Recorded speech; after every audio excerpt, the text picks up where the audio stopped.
Un millionnaire a expulsé sa femme après avoir découvert qu'elle était stérile. 5 ans plus tard, il l'a retrouvée dans un parc avec 2 petites filles jumelles, et ce qu'il a fait l'a laissé sous le choc.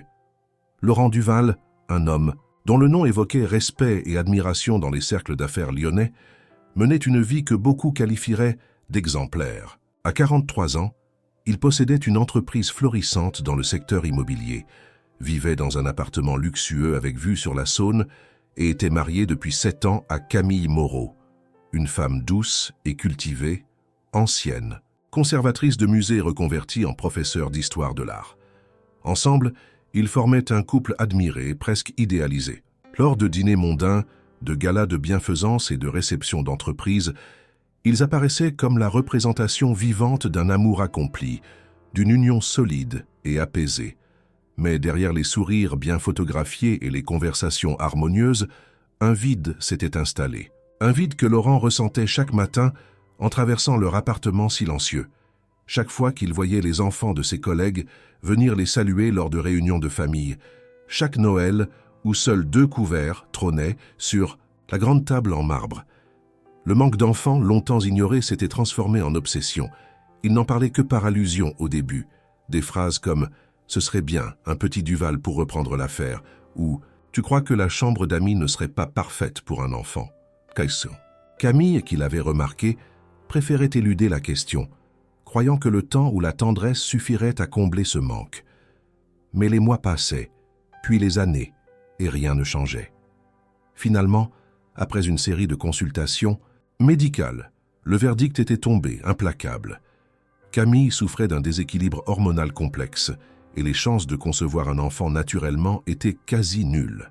Le médecin avait toutefois insisté sur le fait que des traitements existaient, que tout n'était pas perdu. Camille, bouleversée mais déterminée, était prête à affronter les défis à venir. Elle croyait sincèrement que leur amour pouvait survivre à cela, qu'ils pouvaient explorer ensemble des alternatives, qu'adopter, recourir à la médecine ou simplement accepter leur sort avec dignité faisait partie de la promesse qu'ils s'étaient faite le jour de leur mariage. Mais Laurent, lui, ne l'entendait pas ainsi. Quelque chose en lui s'était fermé. La nouvelle, au lieu de susciter compassion ou solidarité, l'avait plongé dans une amertume froide. Il ne le disait pas à haute voix, mais au fond de lui, il pensait que Camille avait trahi une part de leur projet de vie, même si elle n'en était nullement responsable. Il ne supportait pas l'idée d'un avenir sans héritier, sans nom à transmettre, sans rire d'enfants dans les couloirs. Ce n'était pas une blessure d'amour, mais une blessure d'ego, un rêve d'homme centré sur l'image de la famille parfaite, de la lignée qui se prolonge. Et un soir de décembre, sans cérémonie ni compassion, il prit sa décision. Camille était rentrée tard après un cours, le vent de l'hiver battant contre les vitres. Elle avait déposé son manteau sur le dossier du canapé, embrassé légèrement Laurent sur la joue, puis s'était dirigée vers la cuisine. Il l'attendait debout, les mains dans les poches, le regard dur. Elle comprit immédiatement que quelque chose n'allait pas. Il lui annonça d'un ton glacial qu'il voulait divorcer. Pas de dispute, pas de colère apparente, juste une froideur tranchante. Camille, d'abord incrédule, essaya de comprendre. Elle parla d'amour, de traitement, de solution. Il resta silencieux. Puis, sans même la laisser terminer, il ajouta qu'il ne pouvait pas vivre dans une vie incomplète, qu'il avait besoin d'un avenir avec des enfants, que leur histoire, bien que belle, devait s'arrêter là. Elle sentit le sol se dérober sous ses pieds. La douleur était si vive qu'elle ne pouvait pas pleurer. Elle ne cria pas. Elle ne supplia pas. Elle se contenta de le regarder longuement, tentant de trouver dans ses yeux un reste d'humanité, un vestige de l'homme qu'elle avait tant aimé. Mais il n'y avait rien, juste le vide, un gouffre que même les souvenirs heureux ne pouvaient combler. Laurent lui donna un délai sec pour faire ses valises. 3 jours. Elle partit dès le lendemain, ne supportant pas une minute de plus dans un lieu devenu étranger. Elle laissa une lettre sur la table de la salle à manger, une lettre qu'il ne lut jamais. À peine la porte refermée derrière elle, Laurent ordonna à une équipe de déménageurs de vider tout ce qui lui appartenait. Les photos furent retirées des cadres, les livres d'art remplacés par des trophées professionnels, et le lit conjugal changé. En moins d'une semaine, il avait effacé toute trace de Camille de sa vie quotidienne. Et pourtant, la solitude qui s'ensuivit n'apporta pas la paix espérée. Au contraire, Elle creusa en lui une sorte de fatigue sourde. Il sortait plus souvent, se noyait dans le travail, enchaînait les voyages d'affaires. Il eut quelques liaisons sans lendemain, mais aucune ne resta. Il répétait souvent que c'était un choix, une liberté retrouvée. Mais la vérité qu'il refusait de s'avouer, c'est qu'aucune femme ne ressemblait à Camille. Aucune ne connaissait son silence, ses failles, ses habitudes comme elle le faisait. Pendant ce temps, Camille reconstruisait sa vie ailleurs. Dans un petit appartement à Villeurbanne, elle reprit son travail à mi-temps, s'inscrivit à un programme de soutien psychologique et tenta, jour après jour, de recoller les morceaux d'une existence brisée. Elle ne parlait jamais de Laurent, sauf à sa sœur, et encore à demi-mot. Elle savait qu'elle ne pourrait pas effacer la douleur du rejet, mais elle refusait de laisser cette douleur définir son avenir. Ce qu'elle ignorait, c'est que le destin, avec toute son ironie, lui réservait une revanche silencieuse. Un moment de bascule inattendu, 5 ans plus tard, sur un banc d'une place quelconque de Lyon. Le ciel de Lyon était gris ce jour-là, d'un gris pâle et uniforme, comme si même le soleil hésitait à se montrer. Laurent Duval, désormais âgé de 48 ans, marchait d'un pas rapide mais sans réelle destination. Il venait de sortir d'un déjeuner d'affaires ennuyeux, l'un de ces rendez-vous où les mots se répètent et les sourires sont forcés. L'hiver approchait et la ville semblait s'être mise au ralenti. Par habitude, il aurait dû appeler son chauffeur pour rentrer au siège de son entreprise, mais quelque chose l'avait poussé à marcher. Peut-être le besoin de respirer ou une envie inconsciente de s'échapper d'un quotidien trop bien huilé. En coupant par la place Charles-Béraudier, non loin de la gare de la Part-Dieu, il cherchait seulement un raccourci. Rien ne le préparait à ce qu'il allait y découvrir. Ce fut d'abord une voix, douce et légère, presque chantante. Il tourna la tête par réflexe. Puis, il la vit, elle, Camille. Assise sur un banc, vêtue simplement d'un manteau beige, les cheveux relevés en un chignon désordonné, elle riait en regardant 2 petites filles jouer devant elle. Elles étaient identiques. De loin, il vit leurs cheveux bruns bouclés, leurs manteaux rouges assortis et leurs écharpes blanches qui voletaient au vent. Elles couraient en cercle autour d'un arbre, riant à gorge déployée, insouciantes. Laurent s'arrêta net. Pendant un instant, le monde sembla se figer. Il regarda Camille, son visage plus fin, marqué par le temps mais rayonnant d'une sérénité qu'il ne lui avait jamais connue. Elle semblait heureuse, profondément, sincèrement heureuse. Son cœur battait à tout rompre. Il voulut détourner, le regard repartir, faire comme si cette scène n'était qu'un mirage, une coïncidence de plus dans une ville pleine d'histoire. Mais il ne pouvait pas. Il resta là, debout, à quelques mètres du banc, les yeux rivés sur les fillettes. Elles avaient autour de 4 ans, calcula-t-il rapidement. Leur ressemblance avec Camille était troublante, les mêmes traits fins, le même regard curieux. Un frisson parcourut son échine. Il fit un pas en avant, puis un autre. Sa voix, rauque et hésitante, s'éleva malgré lui. « Camille ?» Elle leva les yeux. Son sourire disparut instantanément, remplacé par une expression de stupeur silencieuse. Les petites filles, alertées par le changement d'ambiance, s'arrêtèrent de jouer et revinrent en courant vers leur mère. Camille les prit doucement, par la main, les gardant proches d'elle. Elle ne répondit pas tout de suite. Elle le regardait fixement, comme si elle tentait de comprendre si la vision qu'elle avait devant elle était bien réelle. Laurent, pris de court, sentit sa gorge se serrer. Il avait 1000 questions à poser, mais aucune ne semblait appropriée. Il s'approcha lentement, s'arrêtant à une distance respectueuse. Son regard passait de Camille aux 2 enfants, fascinés et troublés. « Ce sont tes filles ?» demanda-t-il, la voix à peine audible. Camille hocha la tête sans un mot. Elle caressa les cheveux d'une des petites qui semblait un peu inquiète devant l'étrange homme. Laurent recula légèrement, comme frappé par une vérité qu'il n'arrivait pas à assimiler. Les mots résonnaient dans sa tête, se heurtant à ses souvenirs, à ses certitudes passées.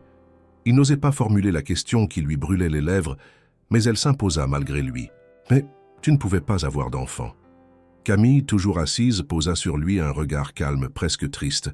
Elle ne montra ni colère ni ironie. Sa voix, quand elle parla enfin, était douce, mais ferme. Pas à cette époque. La vie a changé. Elle n'ajouta rien. Le silence qui suivit était plus lourd que 1000 explications. Les fillettes, sentant la tension, se réfugièrent encore plus près de leur mère. L'une d'elles, la plus audacieuse, fixa Laurent droit dans les yeux. Il y vit quelque chose de familier, une étincelle de ce passé qu'il croyait enterré. Il voulut s'asseoir mais n'osa pas. Camille n'avait pas bougé, mais son corps parlait pour elle, une légère raideur, une distance protectrice. Laurent sentit son cœur se tordre. Il se rappela la manière brutale dont il l'avait quittée, les mots tranchants, les silences pleins de mépris. Il se revit refermant la porte sur elle, effaçant chaque trace de leur vie commune, comme on nettoie une ardoise. Et maintenant, elle était là, entourée de 2 enfants et lui figé, incapable de comprendre comment cela avait pu arriver. Rien dans cette scène ne correspondait à la logique qu'il s'était construite pendant 5 ans. Il avait vécu dans la certitude qu'elle était seule, incapable de donner la vie, condamnée à une existence sans prolongement. Pourtant, la réalité lui criait autre chose. Camille se leva lentement. Les filles l'imitèrent, leurs petites mains accrochées à son manteau. Elle jeta un dernier regard à Laurent. Il voulut dire quelque chose, mais aucun mot ne vint. Elle tourna les talons et, sans se presser, commença à s'éloigner. Il resta là, planté au milieu de la place, comme un fantôme observant les vivants. Chaque pas qu'elle faisait semblait le blesser un peu plus. Il sentit une douleur sourde lui envahir la poitrine. Pas une douleur physique, mais celle qui naît de la perte de l'irréversibilité. Quand elle disparut au coin de la rue, il réalisa qu'il tremblait. Il s'assit sur le banc encore tiède, là où elle était quelques secondes plus tôt. Il regarda les feuilles mortes danser autour de ses pieds, puis leva les yeux vers le ciel. Le gris avait foncé, comme pour souligner l'ombre qui venait de s'abattre sur lui. Une phrase tournait en boucle dans son esprit, une phrase qu'il ne s'était jamais autorisé à envisager, et si c'était lui le seul responsable de tout ce gâchis. Le jour suivant, Laurent Duval se réveilla tôt, plus tôt qu'à l'accoutumée. Il n'avait presque pas dormi. L'image de Camille sur ce banc, entourée de 2 petites filles identiques, occupait chaque recoin de son esprit. Ce n'était pas un rêve ni un souvenir flou, c'était une réalité qu'il avait vue de ses propres yeux. Et cette réalité le rongeait. Comment Camille, déclarée infertile, pouvait-elle aujourd'hui être mère de 2 enfants? Pourquoi ne lui avait-elle jamais dit? Était-ce une vengeance silencieuse, ou pire, une trahison qu'il ne comprenait? Pas encore. Il n'avait aucune réponse, seulement une urgence brûlante de comprendre. Il retourna sur la même place dès le matin, espérant la revoir. Il resta assis pendant des heures, observant les passants, le va-et-vient des poussettes, les rires des enfants. Mais Camille ne vint pas. Il revint le lendemain, puis encore le surlendemain. La 3e fois, alors qu'il commençait à perdre espoir, il la vit arriver, tenant ses 2 filles par la main. Elle s'arrêtait parfois pour observer les pigeons, ramasser une feuille tombée ou simplement courir sur les dalles en riant. Camille semblait absente à tout sauf à elle. Laurent attendit qu'elle s'installe sur le même banc, puis s'approcha lentement. Quand elle le vit, Camille ne montra ni surprise ni irritation. Elle leva simplement les yeux vers lui, attendant de voir ce qu'il allait dire. Les petites filles, moins craintives que la première fois, levèrent la tête vers lui, curieuses. Laurent s'arrêta à 1 mètre du banc. Il chercha ses mots, mais cette fois aucune hésitation. Il la fixa droit dans les yeux. « Comment s'appelle-t-elle » Camille le regarda longuement. Le silence entre eux n'était pas vide. Il était chargé de souvenirs, de regrets, de douleurs tues, mais elle finit par répondre, posant une main sur la tête de chaque enfant. « Voici Élise, et voici Anaïs. » Laurent répéta les prénoms intérieurement, comme s'il portait en eux une vérité qu'il n'osait pas affronter. Élise, Anaïs, des prénoms simples, délicats, presque anciens. Il s'accroupit lentement pour être à leur hauteur. Les 2 petites le fixèrent, sérieuses, comme si elles savaient qu'il n'était pas un inconnu ordinaire. Il tenta un sourire maladroit. « Bonjour Élise, bonjour Anaïs, je m'appelle Laurent. » Les 2 filles ne répondirent pas immédiatement, mais ne reculèrent pas non plus. Après un moment, Anaïs, la plus expressive, fit un petit signe de la main. Camille observait la scène sans intervenir, attentive à chaque mouvement, chaque mot. Laurent se redressa et regarda Camille. Il avait besoin de réponses. Pas demain, pas plus tard, maintenant. Il ne supportait plus cette confusion. Alors il posa la question directement, sans détour. « Elles sont de toi, n'est-ce pas » Camille acquiesça doucement. « Oui. » Il inspira profondément. La question suivante lui brûlait les lèvres. « Et le père » Elle ne répondit pas. Ses yeux se fixèrent au loin au-delà des arbres de la place, comme si la réponse se trouvait dans un autre espace, un autre temps. Laurent comprit qu'elle ne lui dirait rien, pas maintenant, peut-être jamais. Cela le frustra bien sûr, mais plus encore, cela l'intrigua. Il ressentait un besoin impérieux de comprendre, non par jalousie, mais parce que cette histoire bouleversait tout ce qu'il croyait savoir. Il s'assit sur le banc, à l'autre bout, laissant une distance respectable entre eux. Camille ne protesta pas. Les filles recommencèrent à jouer autour d'elle. Un moment passa ainsi, dans un calme étrange, presque suspendu. Laurent brisa le silence. « Je pensais que tu ne pouvais pas avoir d'enfant. » Camille tourna lentement la tête vers lui. Elle n'était pas en colère ni blessée. Elle semblait fatiguée d'avoir à répondre à cette phrase, comme si elle l'avait entendue 1000 fois dans sa propre tête. « On me l'a dit, oui. Et toi, tu l'as cru sans jamais me laisser le temps d'en douter. » Il baissa les yeux. Elle avait raison. À l'époque, il avait agi sans attendre, sans écouter, guidé par ses peurs et ses désirs. Il s'était convaincu que la vie lui devait une famille parfaite et que Camille n'en faisait plus partie. Il n'avait jamais cherché à comprendre. Il n'avait pas voulu. Elle continua d'un ton calme. « Après le divorce, j'ai refait des examens. J'avais besoin de réponses, pour moi, pas pour toi. Et les réponses ont été différentes. Mon infertilité n'était pas définitive. Il y avait une chance, petite mais réelle. » Laurent releva les yeux incrédule. « Et tu as pris ce risque toute seule ?» Elle acquiesça, une lueur de fierté traversant son regard. « Oui, parce que je n'avais plus personne, parce que je voulais vivre pleinement, sans regret, et parce que j'en avais le droit. » Il sentit un mélange de honte et d'admiration l'envahir. Il n'avait jamais vu Camille aussi forte. Il se souvenait d'elle comme d'une femme douce, discrète, presque effacée à ses côtés. Aujourd'hui, elle lui apparaissait différente, plus affirmée, plus libre.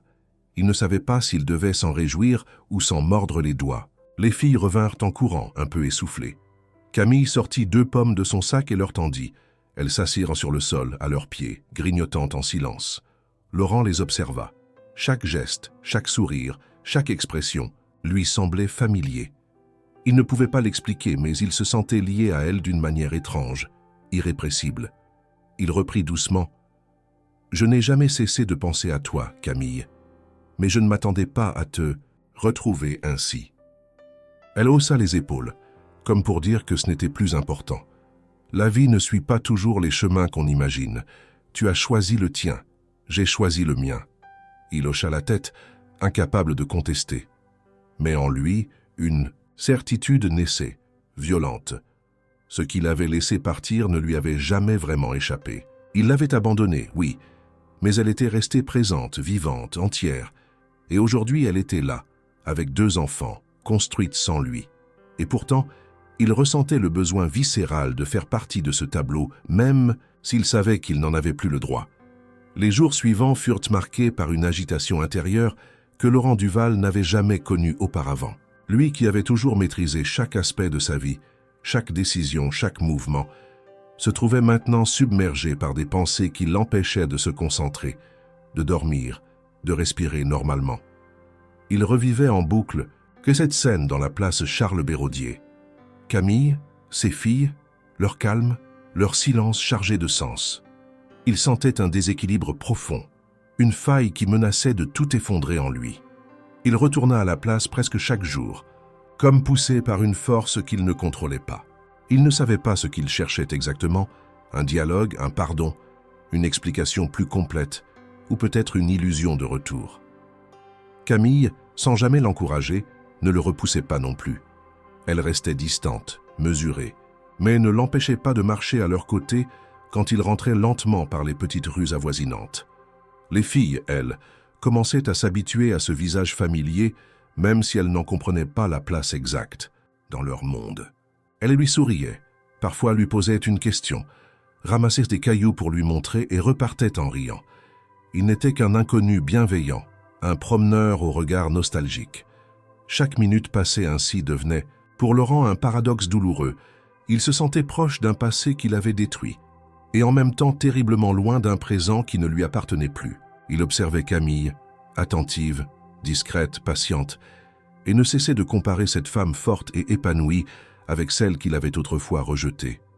Il ne retrouvait pas en elle la douleur, l'humiliation, ni même la rancune qu'il avait crue inévitable.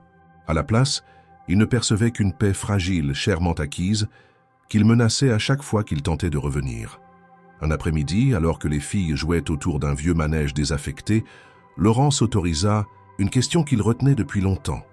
Il la formula à voix basse, presque comme un aveu. « Est-ce que tu me hais, Camille ?» Elle tourna la tête vers lui lentement. Elle ne sembla pas surprise, comme si elle s'attendait à cette question depuis le premier jour. Elle resta silencieuse quelques secondes, puis répondit sans détour « Non, je t'ai haï. Un temps. Mais c'est passé. La haine fatigue, et j'ai eu besoin de toute mon énergie pour me reconstruire. » Ces mots le frappèrent plus fort qu'un cri. Ils étaient simples, posés, mais lourds de sens. Il ne répondit rien, se contenta de regarder les feuilles tomber au pied du manège. Camille reprit d'une voix égale « Ce que tu as fait, je ne l'oublierai jamais. Ce n'est pas une question de pardon.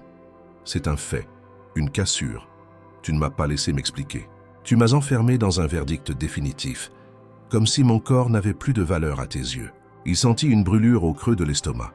Il voulait se défendre, expliquer qu'il était perdu, qu'il avait agi sous le choc. Mais il savait que ce serait vain. Les faits parlaient d'eux-mêmes. Il avait fui. Il avait préféré juger plutôt que d'attendre. Il avait fermé la porte sur une femme qu'il aimait et avait choisi de la réduire à une incapacité temporaire. Les semaines passèrent ainsi, entre silence partagé et gestes hésitants. Laurent essayait de ne pas trop s'imposer, mais son besoin de comprendre devenait obsessionnel.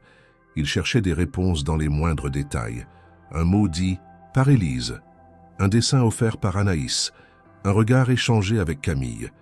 Tout prenait une signification nouvelle, comme s'il reconstituait une histoire dont il avait brûlé les premiers chapitres. Un soir, alors que Camille s'apprêtait à rentrer chez elle, Laurent s'attarda un peu plus. Les filles étaient fatiguées, accrochées à ses jambes, mais toujours pleines de cette énergie qui défie la logique des adultes.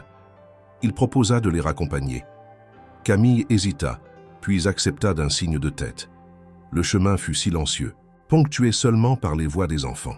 Arrivée devant l'immeuble, elle se tourna vers lui.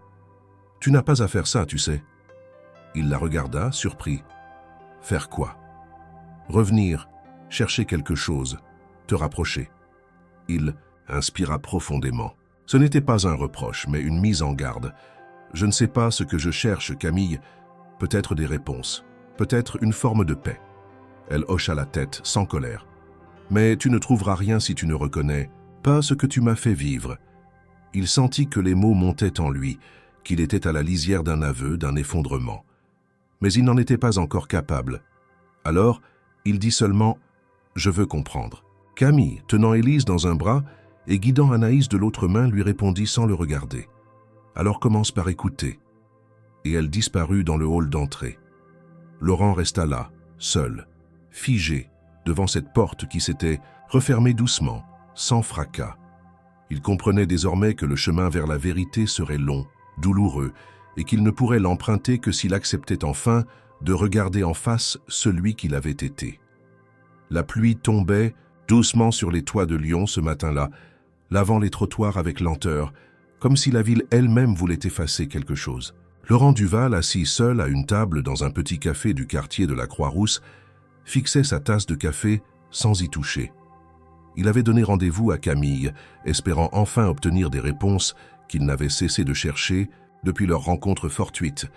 Elle avait accepté sans enthousiasme, mais sans refuser non plus. Elle avait proposé ce lieu discret, loin du tumulte de la part-Dieu, un endroit calme où les souvenirs n'étaient pas tapissés sur les murs. Quand elle entra, vêtue d'un manteau sombre, les cheveux légèrement mouillés par la bruine, Laurent se leva par réflexe. Elle ne tendit pas la main, ne chercha pas de contact. Elle s'assit simplement en face de lui, posant son sac près de sa chaise.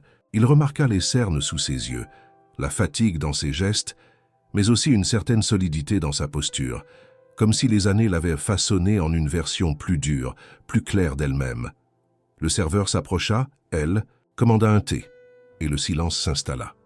Laurent n'avait pas préparé de discours, mais il savait ce qu'il voulait entendre. Il attendit que la boisson arrive, puis parla d'une voix posée, presque basse. « J'aimerais comprendre. Comment ça a été possible ?» Camille ne répondit pas tout de suite. Elle regardait par la fenêtre, observant les gouttes tracer des lignes irrégulières sur le verre.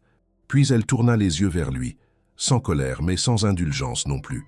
« Tu veux que je te raconte comment j'ai vécu après que tu m'as abandonné comme un meuble trop vieux ?» Il se figea, pris au dépourvu. Elle reprit avant qu'il ne puisse répondre. « Après le divorce, je me suis effondré.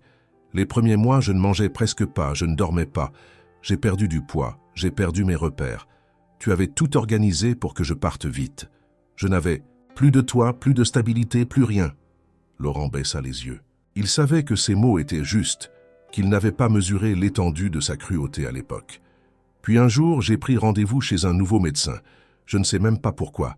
Peut-être pour me prouver que tout était réellement terminé. Et là, les examens ont révélé une chose que personne n'avait détectée avant. Mon problème était hormonal, oui, mais pas permanent. Il était causé par un déséquilibre lié au stress chronique et un traitement mal ajusté que je prenais depuis des années. Elle marqua une pause, laissant le temps à l'information de s'imprégner. J'ai commencé un nouveau traitement, sans en parler à personne. Je ne voulais pas d'espoir, je voulais juste comprendre mon corps, le récupérer. Et quelques mois plus tard, je suis tombée enceinte. Naturellement, sans don, sans assistance. Laurent la regardait avec une expression mêlée d'étonnement et de honte. Il avait bâti toute sa certitude sur un diagnostic unique, sans jamais remettre en question ni la médecine, ni sa propre réaction. « Et le père ?» osa-t-il demander. Camille leva les yeux vers lui, cette fois avec une dureté glacée. « Ce n'est pas ce que tu dois chercher. » Il insista. « Mais je veux savoir. Tu étais seule. Tu dis que tu n'avais personne. » Alors, elle le coupa. « Oui, j'étais seule. Et j'ai choisi de le rester. J'ai pris cette décision pour moi. Les filles sont nées d'un acte de vie, pas d'un projet de couple. Il n'y a pas de père dans leur vie. Et il n'y en aura pas. » Laurent fronça les sourcils, confus. « Tu veux dire que j'ai fait un choix, Laurent. Un choix de femme libre, pas une vengeance, pas une réparation. Juste une vie que j'ai créée sans toi. » Il ne répondit rien. Il comprenait qu'elle ne lui donnerait pas plus. Elle avait effacé son passé avec lui non par haine, mais par nécessité, pour survivre, pour avancer. Et dans cet effacement, elle avait trouvé une renaissance que rien ni personne ne pourrait lui reprendre. Le serveur déposa le thé. Camille y ajouta du sucre, calmement, comme si cette conversation n'avait pas la lourdeur qu'elle portait. Elle souffla doucement sur le liquide chaud, puis reprit la parole. « Tu m'as demandé pourquoi je n'ai rien dit, pourquoi je ne t'ai pas informé. Tu veux savoir ?» Laurent hocha la tête, muet. « Parce que tu avais déjà fermé la porte. Tu ne m'as laissé aucune chance. Tu m'as expulsé de ta vie comme si j'étais une erreur. Alors quand la vie m'a donné une nouvelle opportunité, je n'ai pas pensé à t'en faire part, parce que tu ne faisais plus partie de mon avenir. » Ces mots, dits sans violence, sans venin, pénétrèrent en lui comme une lame lente. Il comprenait à cet instant qu'il avait perdu quelque chose de bien plus profond que l'amour d'une femme. Il avait perdu sa confiance, sa loyauté, la possibilité d'être un pilier dans cette histoire qu'elle avait ensuite construite seule. Camille termina son thé en silence. Puis elle se leva, ajusta son manteau et saisit son sac. « Je ne suis pas ici pour rouvrir le passé. Je suis venu parce que tu l'as demandé et parce que je respecte mes filles. Mais ne crois pas que tu pourras réécrire ce que tu as déchiré. » Elle fit un pas puis se retourna une dernière fois. « Si tu veux faire partie de leur vie, ce sera selon mes règles, et ça commencera par le respect. » Elle sortit du café, laissant derrière elle une table vide et un homme figé, pris dans la tempête qu'il avait lui-même déclenchée. Laurent resta là longtemps, les mains jointes, les yeux perdus dans le vide. La vérité, il l'avait enfin, mais elle n'était pas complète. Et peut-être ne le serait-elle jamais.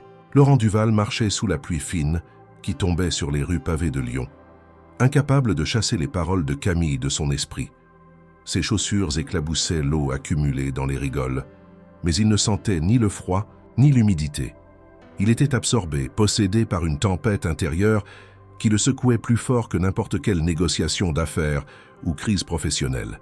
Son orgueil, longtemps protégé par des murs de certitude, venait de s'effondrer d'un coup sec et brutal. Il s'était imaginé trahi, mis à l'écart d'un destin qu'il croyait encore pouvoir influencer. Mais la vérité, claire et irréfutable, lui avait révélé autre chose. Il n'avait jamais été trahi, seulement exclu de la suite d'une histoire qu'il avait lui-même décidé de ne plus écrire. Camille ne l'avait pas menti.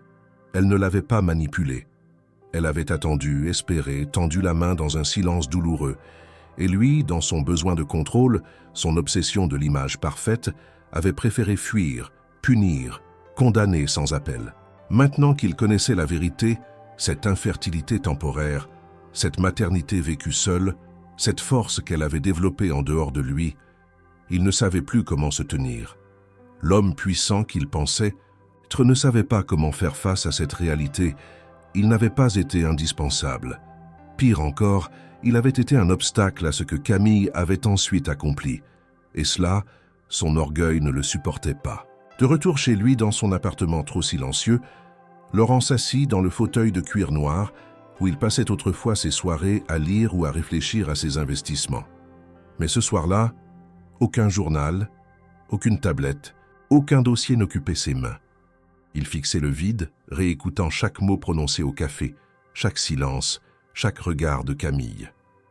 Le plus douloureux, ce n'était pas qu'elle ait réussi sans lui, c'était qu'elle n'ait pas eu besoin de lui, qu'elle ait pu reconstruire, créer la vie, élever 2 enfants sans jamais se retourner vers lui, et ce constat le brûlait. Il revit les visages d'Élise et Anaïs. Ces petites filles avaient quelque chose de lui. Il en était convaincu, même si biologiquement cela relevait du fantasme. Ce qu'il voyait en elles, c'était une possibilité, une version de sa vie qu'il avait refusée, une chance qu'il avait jetée au vent. Et cette perte, aujourd'hui, était insupportable.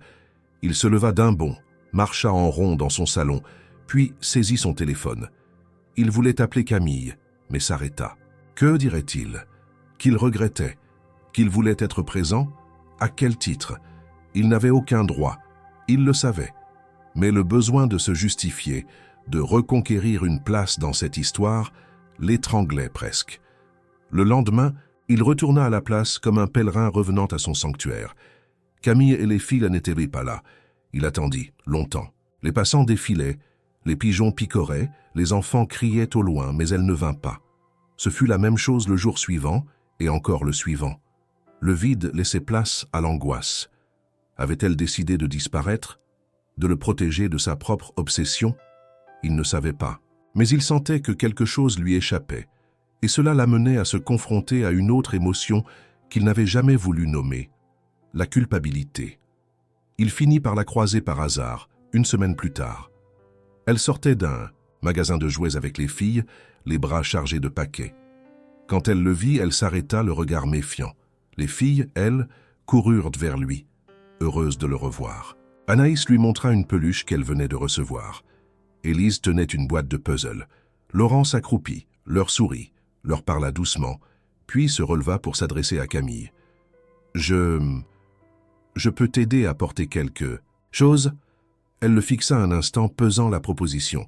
Finalement, elle lui tendit un sac léger, plus par lassitude que par confiance. Ils marchèrent ensemble, les enfants sautillant autour d'eux. Aucun mot ne fut échangé pendant plusieurs minutes. Puis Laurent rompit le silence. « Tu crois que je suis venu pour me donner bonne conscience ?» Elle ne répondit pas. Il continua. « Peut-être que oui, au début. Je voulais comprendre, mais maintenant je ne sais plus. Je vois ces filles, et je ne peux pas m'empêcher de penser que j'ai raté quelque chose d'immense. » Camille s'arrêta. Les filles jouaient à quelques mètres devant eux, surveillées du coin de l'œil. « Tu n'as pas raté quelque chose, tu as fui. Et ça, c'est bien pire. » Les mots étaient nets, sans agressivité, mais ils lui coupèrent le souffle. Elle poursuivit. « Tu n'as pas été là quand j'ai douté de mon corps. Tu n'as pas été là quand j'ai appris que je pouvais enfanter.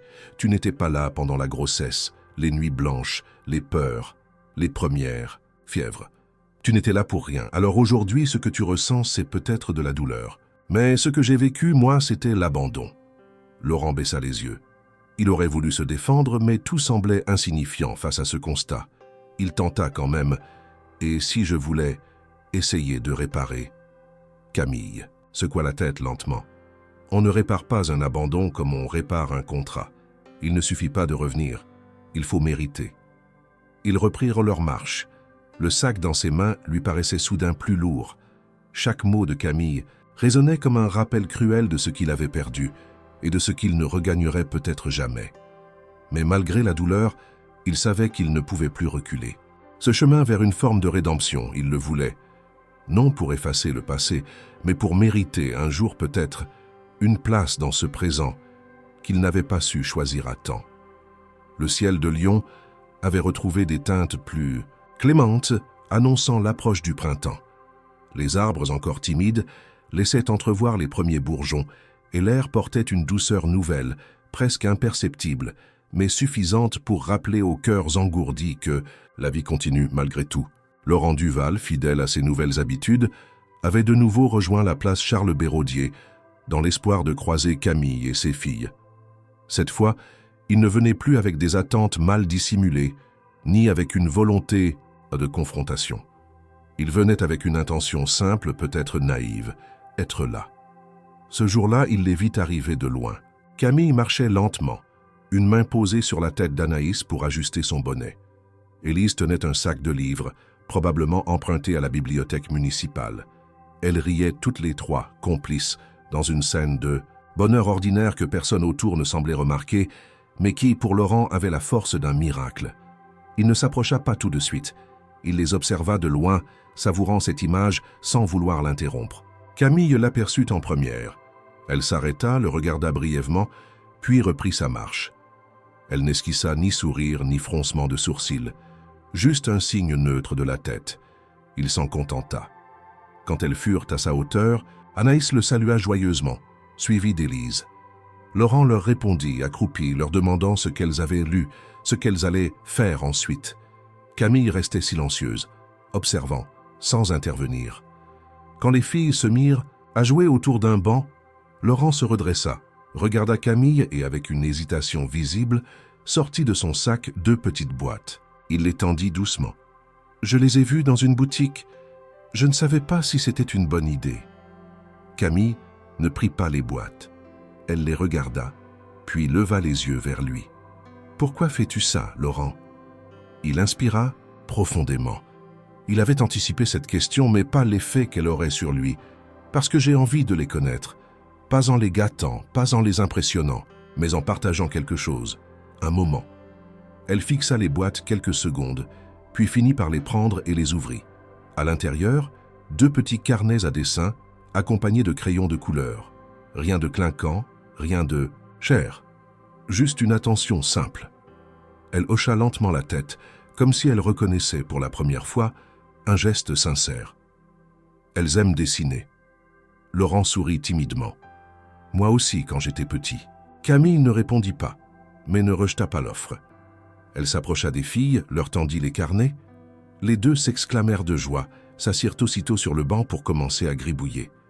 Camille s'assit à côté d'elle et Laurent s'installa à l'autre bout sans rien dire. Ils restèrent là longtemps, les enfants absorbés, les adultes silencieux, chacun plongé dans ses pensées.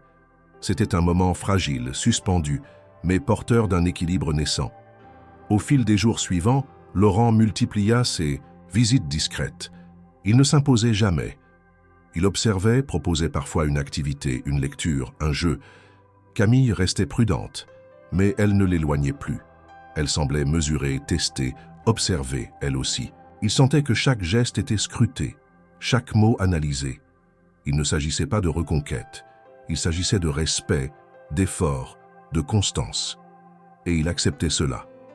Pour la première fois de sa vie, il apprenait à attendre. Les filles, elles s'attachaient lentement. Elles ne posaient pas de questions sur son identité, ou peut-être les posaient-elles à leur mère en privé, mais devant lui, elles le traitaient comme un adulte rassurant, bienveillant. Il écoutait leurs histoires, riait à leurs jeux, les aidait à nouer leurs lacets ou à retrouver une écharpe oubliée. Et peu à peu, il sentit naître en lui un sentiment qu'il avait cru à jamais inaccessible, l'attachement. Un jour, alors qu'ils partageaient tous les 5 un goûter improvisé, Anaïs, entre 2 bouchées de brioche, leva les yeux vers lui et demanda simplement « Tu viens demain aussi ?» Laurent, surpris, regarda Camille. Elle ne dit rien mais ne détourna pas le regard. Il se tourna alors vers Anaïs et répondit doucement « Si tu veux bien, oui. » Elle sourit, satisfaite. Élise, plus discrète, hocha la tête aussi. Camille rangea les papiers de goûter, les yeux perdus dans le lointain, comme si cette simple question avait ouvert une brèche. Ce n'était pas un pardon, ce n'était pas une invitation officielle, c'était une possibilité. Le soir, Seul dans son appartement, Laurent se surprit à regarder les dessins qu'Anaïs lui avait confiés. Des maisons, des soleils, des fleurs. Des choses simples, mais remplies d'un monde qu'il ne connaissait pas. Il les plaça dans une pochette comme on garde un trésor. Et pour la première fois depuis des années, il sentit que quelque chose en lui se reconstruisait. Pierre, après pierre. Pas un passé retrouvé, mais un présent fragile en train de naître. Lyon, baigné par une lumière dorée en cette fin d'après-midi, semblait figé dans une harmonie étrange, presque irréelle. Dans les rues calmes, les ombres s'allongeaient, les passants ralentissèrent le pas, et un vent doux charriait, des souvenirs invisibles. C'était un de ces jours où le passé semble soudain se coller au mur, revenir par effraction dans les gestes simples. Laurent marchait lentement, les mains dans les poches, les pensées embrouillées. Il venait de passer une autre journée en compagnie d'Élise et Anaïs, et il commençait à sentir les premiers frémissements d'un lien véritable avec elle. Pourtant, derrière chaque rire, chaque mot échangé, une vérité insistante frappait à sa conscience. Rien de ce qu'il vivait maintenant ne pouvait annuler ce qu'il avait fait jadis. Ce soir-là, Camille avait accepté de prolonger un peu la promenade. Les filles avaient trouvé un petit parc désert où elles s'amusaient sur les balançoires pendant que les adultes restaient à l'écart, assis sur un banc de bois. Laurent ne parla pas tout de suite. Il regardait les enfants en silence, comme s'il cherchait le courage de dire ce qu'il gardait depuis trop longtemps. « Camille !» Elle tourna la tête vers lui. Elle savait que ce ton annonçait quelque chose de sérieux. « Je crois que je dois entendre ce que tu as à dire, tout ce que je n'ai jamais voulu écouter. » Elle le regarda longuement, comme si elle cherchait à vérifier s'il était prêt, vraiment prêt, à recevoir cette vérité nue, sans la fuir comme autrefois. Puis elle inspira profondément, les yeux fixés devant elle. « Très bien. Tu veux entendre? Alors écoute. » Sa voix n'avait pas changé de ton. Elle restait posée, claire, mais chaque mot pesait lourd. « Tu te souviens de notre dernier soir ensemble? Tu m'as annoncé que tu voulais divorcer comme si tu me congédiais. Il n'y avait pas de colère dans ta voix, ni même de tristesse, juste de la froideur, comme si j'avais failli à une mission. Tu m'as regardé comme une erreur statistique dans ton projet de vie parfaite. » Laurent se crispa. Il se souvenait. Trop bien. Il se revoyait dans cet appartement, debout, détaché, convaincu qu'il faisait ce qu'il fallait. Ce que tu ne sais pas, c'est ce que ce rejet a provoqué.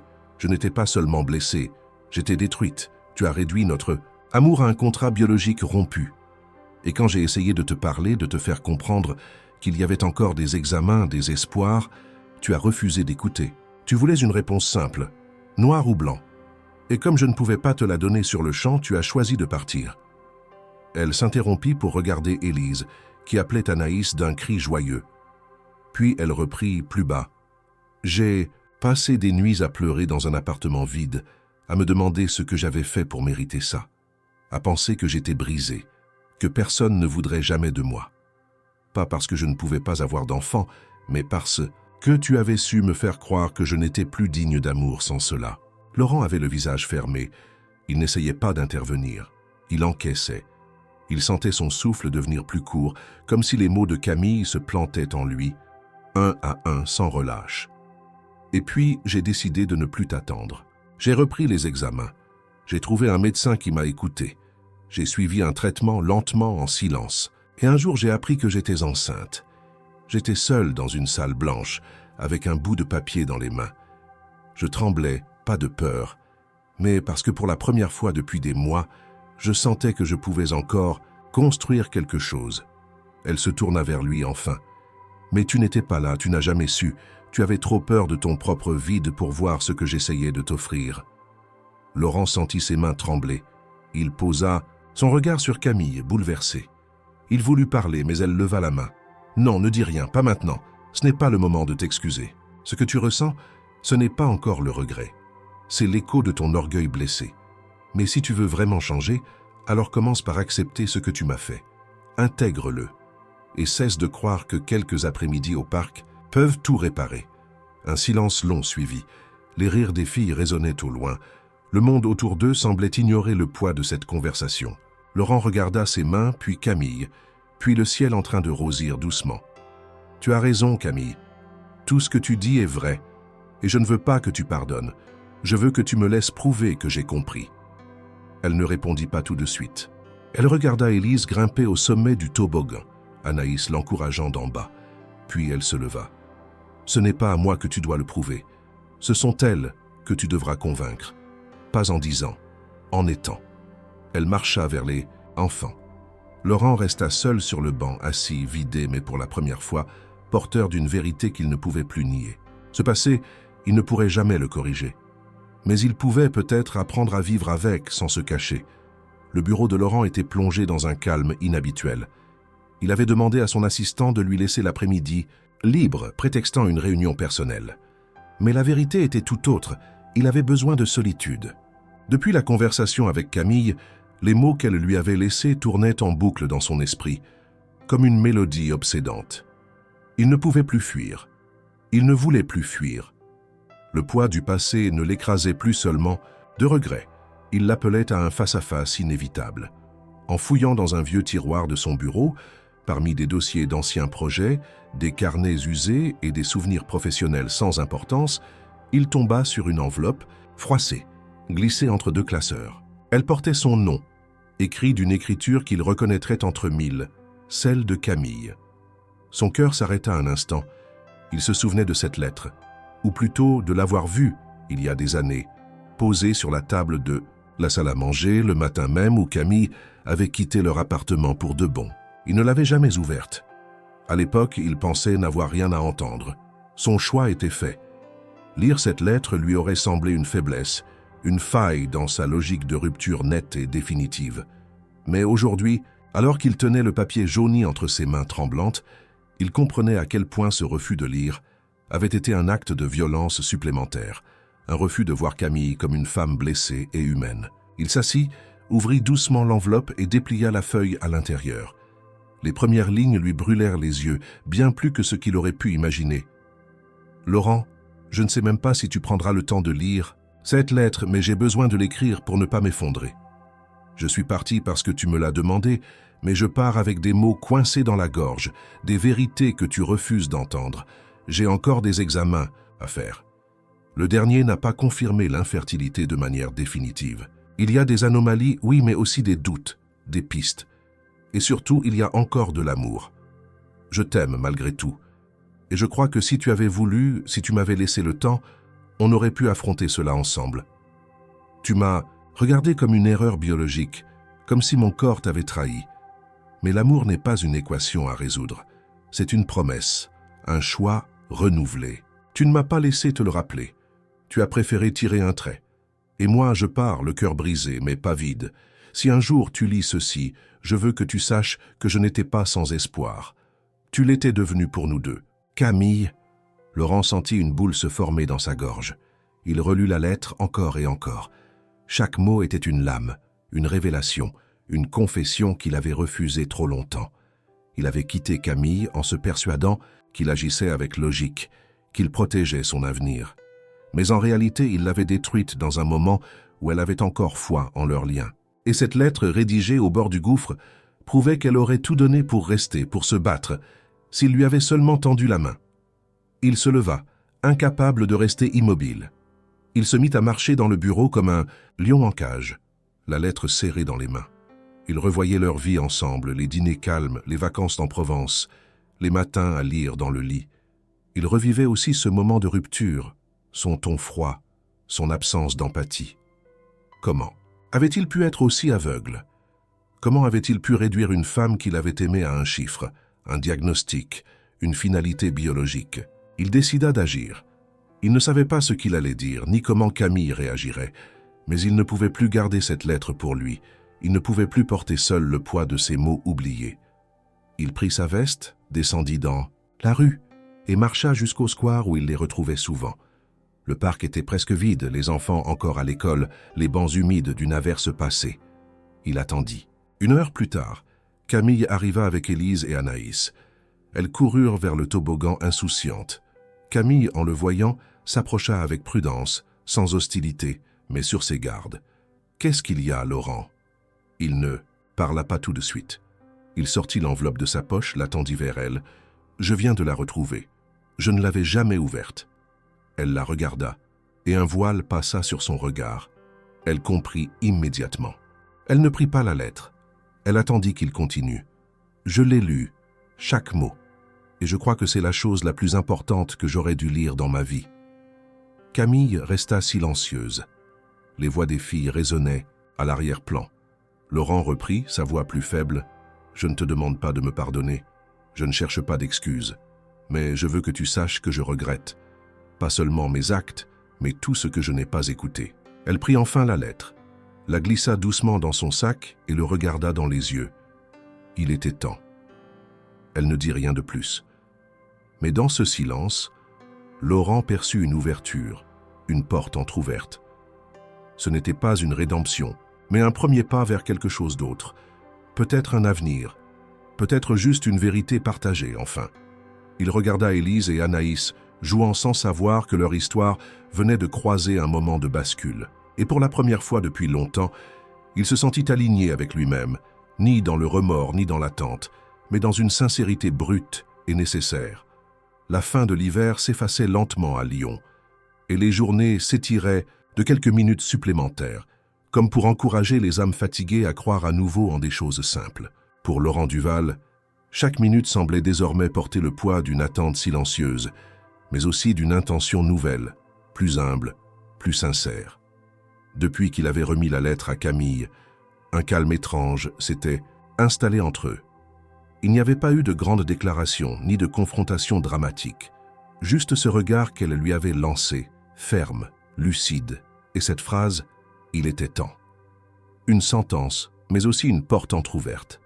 Laurent comprenait que chaque geste désormais serait observé avec plus d'attention qu'aucun autre. Il savait aussi que le moindre faux pas, le moindre mot déplacé, pourrait anéantir ce fragile équilibre qu'il essayait de tisser.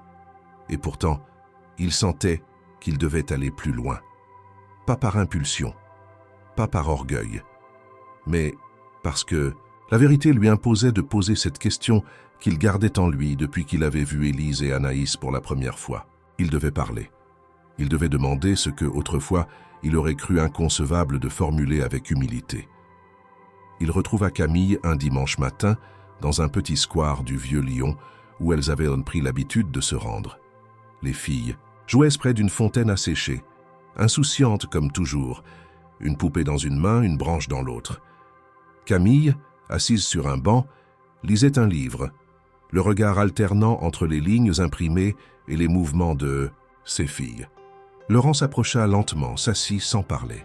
Le silence dura longtemps, ponctué par les cris joyeux des enfants et le chant lointain d'un oiseau. Finalement, il prit la parole. Sa voix était différente, posée, mais vulnérable. « J'aimerais te demander quelque chose, et je comprends si tu refuses. » Camille ferma doucement son livre, le posa sur ses genoux. Elle ne répondit rien, attendant. « J'aimerais avoir la possibilité de les connaître, pas en me proclamant quoi que ce soit, pas en exigeant une place, mais comme un adulte qui veut être là, sincèrement. Juste ça. » Elle le regarda, les yeux scrutateurs, comme pour lire au-delà des mots. Il poursuivit lentement. « Je ne veux pas jouer au père. Ce serait irrespectueux. Je ne veux pas effacer ce que tu as construit, ni prétendre à une place que je n'ai pas gagnée. Je veux juste apprendre à les aimer, et qu'elles puissent, si elles le souhaitent, apprendre à me connaître. » Camille baissa les yeux vers ses mains. Elle les frotta doucement, pensivement. Puis elle releva la tête. « Ce que tu demandes n'est pas anodin. Tu sais que ce ne sont pas des objets de réparation. Ce ne sont pas des témoins de ta rédemption. » Laurent hocha la tête immédiatement. « Je le sais, et je ne veux pas que ce soit interprété ainsi. C'est pour elle, pour moi aussi, mais surtout pour elle. Parce que chaque fois que je les vois, je découvre quelque chose que j'aurais voulu comprendre plus tôt. Leur regard sur le monde, leur manière de dire les choses, leur silence parfois. Et ça me touche. » Camille inspira profondément. Le vent fit voler une mèche de ses cheveux sur son front. Elle la repoussa doucement. « Tu as mis des années à lire une lettre. Tu as mis encore plus longtemps à me regarder en face. Ce que tu proposes maintenant demande un courage différent. Il faudra de la patience, de l'effort, de la constance. Tu es prêt à ça ?» Il répondit sans détour. « Oui, parce que je sais que c'est la seule chose honnête que je peux offrir. » Elle le regarda encore longuement, puis tourna la tête vers ses filles, qui rigolaient en essayant de construire un abri de fortune avec des bâtons. Alors, ce sera à leur rythme, à mes conditions. Tu ne t'imposeras pas. Tu observeras, tu participeras s'il y a place. Tu ne poseras pas de questions qu'elles ne sont pas prêtes à entendre. Et tu accepteras de n'être qu'un visage bienveillant, s'il le faut, sans attendre plus. Laurent acquiesça, la gorge serrée. Il comprenait ce que cela signifiait. Ce n'était pas un rôle offert, mais une chance d'exister autrement, sans les certitudes d'avant. Il murmura « Merci ». Camille reprit son livre sans le rouvrir. Elle ne dit rien d'autre. Mais dans son silence, il y avait une forme d'acceptation. Pas un pardon, pas une réconciliation, mais une permission. Et pour Laurent, cela valait plus que tout. Un peu plus tard, alors que les filles s'étaient lassées de leur jeu, Anaïs courut vers lui, une pierre à la main. « Regarde, elle est belle, non? On peut la garder. » Il sourit, prit la pierre, la regarda avec sérieux. « Très belle. On peut la garder ensemble, si tu veux. » Elle hocha la tête avec enthousiasme, puis retourna auprès de sa sœur. Camille observa la scène, puis reprit sa lecture. Laurent, lui, resta assis, tenant la pierre dans sa paume comme un objet précieux. Il comprenait que les gestes les plus simples, désormais, seraient ceux qui compteraient le plus. Ce n'était pas une revanche sur le passé. C'était une chance de participer, sans garantie, à un avenir encore fragile, mais réel. Et cette réalité, il l'embrassait enfin, sans condition. Le silence avait toujours été un territoire délicat entre Camille et Laurent. Autrefois, il servait à masquer les tensions, à repousser les conversations nécessaires. Aujourd'hui, il avait changé de texture. Il était devenu un espace d'écoute, d'observation, une manière pour chacun d'eux de sentir l'autre sans se heurter. Après cette demande difficile formulée par Laurent, Camille n'avait donné aucun retour immédiat. Elle avait hoché la tête, exprimé des conditions claires, mais elle n'avait pas confirmé s'il pouvait réellement commencer à faire partie du monde d'Élise et Anaïs. Il était reparti ce jour-là sans certitude, mais avec une graine d'espoir plantée dans une terre qu'il savait aride. Les jours passèrent. Laurent n'osa pas la relancer. Il continua à fréquenter les mêmes lieux, à garder une certaine distance, à respecter l'espace qu'elle protégeait autour de ses filles. Chaque matin, il se demandait si ce serait le jour où elle l'appellerait, ou si ce silence finirait par devenir la réponse elle-même. Il vivait dans une attente suspendue, mais une attente active.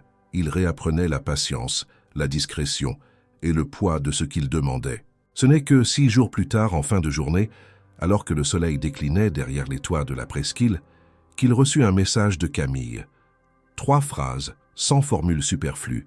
« Demain, 16 heures, jardin du musée, si tu es toujours sincère. » Son cœur se serra.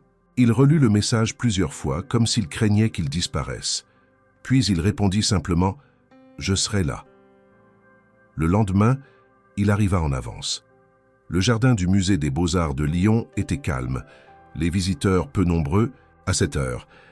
Il choisit un banc à l'ombre d'un grand tilleul près d'une sculpture ancienne. Il n'avait rien apporté, ni cadeau ni distraction, juste lui dans ce qu'il espérait être une présence apaisée, non intrusive. 15 minutes plus tard, il les vit arriver. Camille portait une veste claire, les cheveux tirés en arrière. Élise et Anaïs couraient légèrement devant elle, les bras ouverts, heureuses d'être dehors. Quand elles l'aperçurent, elles ralentirent, puis accoururent vers lui avec un naturel qui le désarma. Anaïs s'assit à côté de lui sans demander, tenant une feuille qu'elle avait ramassée, tandis qu'Élise s'approchait avec prudence, comme à son habitude. Camille resta debout un instant, à quelques pas, puis vint s'asseoir lentement, de l'autre côté du banc. Il y eut un silence doux, ponctué par le chant des oiseaux et les rires lointains d'autres enfants. Laurent se tourna vers elle. « Merci d'être venue. » Camille acquiesça, puis sortit un petit carnet de son sac. Elle le tendit à Laurent. Il le prit, surpris. En l'ouvrant, il découvrit des pages remplies de dessins, de phrases maladroitement écrites, de petits collages faits par Élise et Anaïs. Des maisons, des arbres, des bonshommes aux bras démesurés. Et sur une page centrale, 2 silhouettes, côte à côte, tenant ce qui semblait être une pierre. En dessous, en lettres irrégulières, « Moi et Monsieur Laurent ». Il sentit un frisson le traverser. Camille le regardait. Ces mots furent simples, mais lourds de sens. Elles ont parlé de toi, elles disent que tu es gentil, que tu écoutes. Elles ne comprennent pas tout, bien sûr, mais elles sentent que tu n'es pas comme les autres adultes. » Il referma le carnet avec précaution, comme on referme un trésor fragile. « Je ne suis pas venu pour leur raconter mon histoire. Je veux qu'elles m'acceptent, si elles le veulent, comme quelqu'un qui ne les jugera jamais. » Camille hocha la tête. « C'est pourquoi je suis là. Elles veulent te voir encore. Mais il n'y aura pas de raccourci, ce sera long, flou parfois.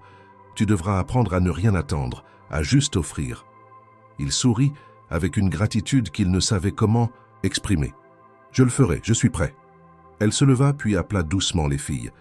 Mais avant de partir, elle se pencha vers lui, le regard direct. « Je ne te promets rien. Je ne te pardonne pas.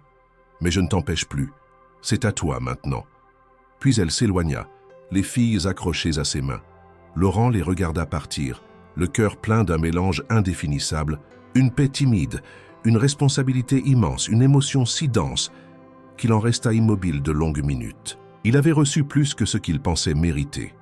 Une possibilité. Et dans ce simple mot, tout était contenu. Le printemps s'était installé doucement sur Lyon, habillant les rues d'une lumière plus tendre, d'une chaleur modérée qui donnait à la ville une atmosphère de renaissance. C'était dans cette ambiance que Laurent Duval découvrait un rythme nouveau, fragile, mais porteur de sens. Depuis que Camille avait accepté, avec prudence, qu'il fréquente ses filles, chaque semaine devenait une promesse discrète. Il n'y avait ni engagement formel, ni plan figé. Il ne s'agissait pas d'un calendrier régulier, mais d'une série de moments partagés, choisis, consentis. Laurent se présentait toujours les mains vides, sans attente. Il apprenait à observer Élise et Anaïs avec un regard neuf, débarrassé de toute projection. Il ne leur posait pas de questions indiscrètes, ne cherchait pas à connaître leur passé ou à s'imposer dans leurs habitudes. Il était là pour elles, sans chercher à devenir quelqu'un d'autre que ce qu'il était, un adulte attentif, une présence constante, une main tendue si jamais elle souhaitait la saisir. Les promenades devenaient des rendez-vous silencieux, ponctués de conversations enfantines et d'éclats de rire. Anaïs, plus vive, l'entraînait dans ses jeux d'imagination avec une aisance désarmante. Élise, plus réservée, le testait du regard puis s'ouvrait lentement, comme une fleur que l'on n'ose pas cueillir. Un jour, elle glissa sa petite main dans la sienne sans un mot, juste le temps de traverser une rue. Ce geste fugace mais profond resta gravé en lui. Camille, quant à elle, gardait une distance mesurée. Elle observait sans intervenir, guidait sans contrôler. Elle ne montrait ni enthousiasme excessif, ni suspicion manifeste. Elle était là, en sentinelle discrète, comme pour rappeler que cette ouverture restait conditionnelle, réversible, fragile. Laurent l'acceptait. Il ne cherchait pas à la convaincre. Il voulait seulement prouver par ses actes qu'il avait changé. Il savait que les mots n'avaient plus de poids s'ils ne s'enracinaient pas dans des gestes vrais. Un samedi matin, Camille proposa qu'ils aillent ensemble au marché, les filles voulant choisir des fleurs pour leur balcon. Laurent accepta sans hésiter. Ils déambulèrent entre les étals colorés, respirant les parfums de fruits mûrs, de pain chaud et d'épices. Les filles couraient entre les paniers, choisissant des tulipes, des jonquilles, des pensées. Camille restait proche d'elle, souriante, attentive. Laurent, à ses côtés, ne dit pas grand-chose, mais il ressentait un calme qu'il n'avait plus connu depuis longtemps. Après le marché, ils s'installèrent à la terrasse d'un café. Les filles occupées avec des coloriages, Camille sirotait un thé, les yeux fixés sur la rue animée. Laurent, assis en face d'elle, se surprit à l'observer. Elle n'avait plus la même expression que dans ses souvenirs. Le temps avait modifié les traits, certes, mais c'était surtout l'intensité intérieure qui avait changé. Elle n'était plus la femme d'autrefois, celle qui attendait de lui des réponses. Elle était devenue quelqu'un d'indépendant, complet, forgé par les épreuves. Et c'était peut-être ce qui le touchait le plus. Il voulut lui dire quelque chose, exprimer cette reconnaissance silencieuse qu'il ressentait. Mais il se retint. Il comprenait que ce n'était pas encore le moment. Elle leva les yeux vers lui à cet instant précis, comme si elle avait deviné ce qu'il n'avait pas osé formuler. Il y eut un échange de regards, rapide, sans parole, mais chargé de sens. Ce n'était pas un pardon. C'était une reconnaissance, mutuelle du chemin parcouru. Quelques jours plus tard, Camille proposa que Laurent vienne chercher les filles à la sortie d'une activité artistique. Ce fut la première fois qu'il serait seul avec elle. Il accepta avec sérieux, conscient de la confiance que cela représentait. À 16h30, il attendait devant la porte du centre culturel. Lorsqu'elles sortirent, il les salua avec un sourire franc, et elles coururent vers lui sans hésiter. Sur le chemin du retour, elles lui montrèrent leurs créations, des formes abstraites, des traits colorés, des collages malhabiles. Il les écouta avec attention, les félicitant sans exagération, juste avec sincérité. Ils s'arrêtèrent pour une glace. Ils ne connaissaient pas leur parfum préféré, alors il leur demanda « Anaïs prit fraise, Élise demanda vanille, il prit chocolat ». Ce moment banal en apparence résonna en lui comme un rite initiatique. Il ne s'agissait pas seulement de goûter des crèmes glacées, c'était apprendre leur goût, leur choix, leur manière d'exister. Lorsqu'ils arrivèrent devant l'immeuble, Camille les attendait déjà. Les filles coururent vers elle, excitées, racontant leur promenade, la glace, les dessins. Camille remercia Laurent d'un signe de tête, puis l'invita à monter quelques instants. Il hésita, puis accepta. L'appartement était simple, chaleureux, plein de vie. Des dessins au mur, des livres empilés, une odeur douce de savon et de pain grillé. Laurent regardait tout cela avec une émotion discrète. Camille lui proposa un café. Il accepta. Pendant qu'elle préparait, les filles s'installèrent au sol, continuant leurs activités. Il les observa, un sourire silencieux aux lèvres. Camille revint avec 2 tasses. Ils s'assirent sur le canapé. Il y eut un long silence. Puis elle dit « Elle t'aime bien ». Il hocha la tête, les yeux humides. « Moi aussi. Je les découvre chaque jour un peu plus. » Elle le regarda fixement. « Tu sais que tout cela peut s'arrêter si je sens qu'elle souffre. » Il acquiesça immédiatement. « Je le sais. Et je respecterai cela, toujours. » Elle sembla satisfaite de sa réponse. Ils burent leur café sans parler davantage. Il comprenait que ce silence-là, contrairement à ceux du passé, n'était plus une fuite mais un langage partagé. Quand il quitta l'appartement ce soir-là, les filles lui firent un signe de la main depuis la fenêtre. Il leva les yeux, leur sourit, puis s'éloigna lentement. Il n'avait aucune certitude, aucun plan défini, mais pour la première fois depuis longtemps, il sentait qu'il avançait sur un chemin vrai, non vers un retour à ce qui avait été, mais vers une relation nouvelle, construite sur la patience, l'écoute et la vérité. Et cela pour lui valait bien plus que toutes les promesses anciennes. C'était un matin de mai, comme en connaît peu la ville de Lyon. Le ciel, d'un bleu limpide, caressait les toits anciens, et les arbres, pleins de vie, laissaient danser la lumière sur les pavés tièdes des ruelles. Une brise légère passait entre les bancs publics, chassant les dernières traces du printemps frileux. Laurent Duval, vêtu simplement, un carnet à la main, traversait lentement la place où tout avait recommencé. Ce lieu, auparavant simple, raccourci dans ses trajets professionnels, était devenu un carrefour intime, une frontière symbolique entre l'homme qu'il avait été et celui qu'il devenait. Il s'arrêta près du banc où il avait vu Camille pour la première fois après 5 longues années. Tout était semblable, et pourtant tout avait changé. Ce banc n'était plus le décor d'une confrontation, mais le témoin discret d'une renaissance. Il s'assit, posa son carnet sur ses genoux et l'ouvrit. À l'intérieur, des dessins d'enfants, des collages de feuilles, des phrases maladroites écrites par Élise et Anaïs. Parmi elles, une page l'avait particulièrement émue. Un dessin où les 2 filles tenaient chacune une main d'un personnage central, grand, aux cheveux bruns. En dessous, Anaïs avait écrit avec application « Monsieur Laurent et nous deux ». Il se souvint du jour où elle lui avait offert ce carnet. Camille l'avait laissé faire, l'avait même encouragé à le garder. Elle lui avait dit que c'était leur manière à elle de lui faire comprendre qu'il faisait désormais partie de leur univers. Pas comme un père, pas comme un oncle, mais comme une figure bienveillante, familière, essentielle dans leur monde en construction. Depuis ce jour, il n'avait plus douté. Il n'était pas question de se racheter, mais d'être là simplement avec tout ce que cela exigeait de respect, d'engagement discret et de constance. Camille arriva peu après, tenant Élise par la main, Anaïs sautillant autour d'elle, une fleur dans les cheveux. Lorsqu'elles aperçurent Laurent, elles coururent vers lui, le saluèrent avec enthousiasme. Camille s'approcha plus lentement, s'assit à côté de lui sans un mot, comme si ce silence était désormais leur manière à eux de se comprendre. Elle regarda les pages du carnet qu'il feuilletait doucement.